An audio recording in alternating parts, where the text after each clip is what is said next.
बच्चों, कैसे हैं आप सभी। उम्मीद करती हूँ आप सभी बहुत अच्छे से होंगे। कक्षा की शुरुआत करते हैं। पाठ है क्रिया यानी वर्ब। हम सभी कुछ न कुछ करते रहते हैं। ये सभी काम है, पढ़ना, लिखना, खाना, हंसना, दौड़ना, खेलना आदि सभी काम है। आओ चित्रों के माध्यम से समझे।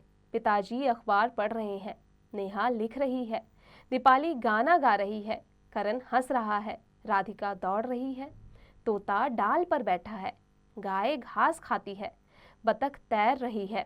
बच्चों, ऊपर लिखे वाक्यों में आपने देखा कि सभी कुछ न कुछ काम कर रहे हैं। पढ़, लिख, गा, हंस, दौड़, बैठ, खा, तैर सभी कार्य करने की ओर संकेत कर रहे हैं। अतः कहा जाता है कि किसी कार्य के करने को क्रिया कहते हैं।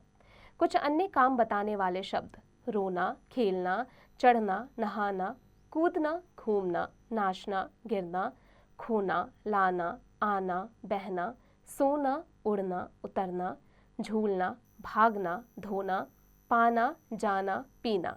मुख्य बातें: सभी कुछ न कुछ कार्य अवश्य करते हैं। काम बताने वाले शब्द क्रिया कहलाते हैं। पढ़ना, लिखना, खाना, पीना, हंसना, रोना, उठना, बैठना आदि काम बताने वाले शब्द हैं। अभ्यास: मौखिक प्रश्न, निम्नलिखित प्रश्नों के उत्तर बताइए। पाठ की मदद से स्वयं कीजिएगा। अब लिखने की बारी। सही उत्तर के आगे सही का चिन्ह लगाइए।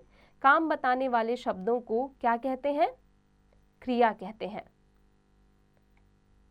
कार्य कहते हैं, कर्म कहते हैं। बच्चों, आगे का अभ्यास स्वयं कीजिएगा। नीचे लिखे वाक्यों में उचित क्रिया शब्द चुनकर लिखिए।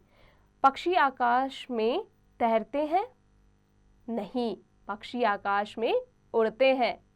बच्चों, आगे का अभ्यास स्वयं कीजिएगा। काम बताने वाले शब्दों पर गोला बनाइए। जैसे पढ़ना एक काम है, इसी प्रकार सोना एक काम है। बच्चों, आगे का अभ्यास स्वयं कीजिएगा। क्रियात्मक कार्य: चित्रों को देखकर सही काम बताने वाले शब्द भरिए। संगीता झूला झूल रही है, रजत और रमन फुटबॉल खेल रहे हैं। आगे का अभ्यास स्वयं कीजिएगा। नीचे दिए गए चित्र में देखकर बताइए कि क्या क्या काम हो रहा है। बच्चों, इसका अभ्यास स्वयं कीजिएगा। कार्य बताने वाले शब्दों को वाक्यों में प्रयोग कीजिए। बच्चों, इसका अभ्यास स्वयं कीजिएगा।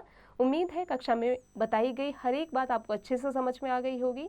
अब आप इसका अभ्यास निरंतर करते रहिएगा।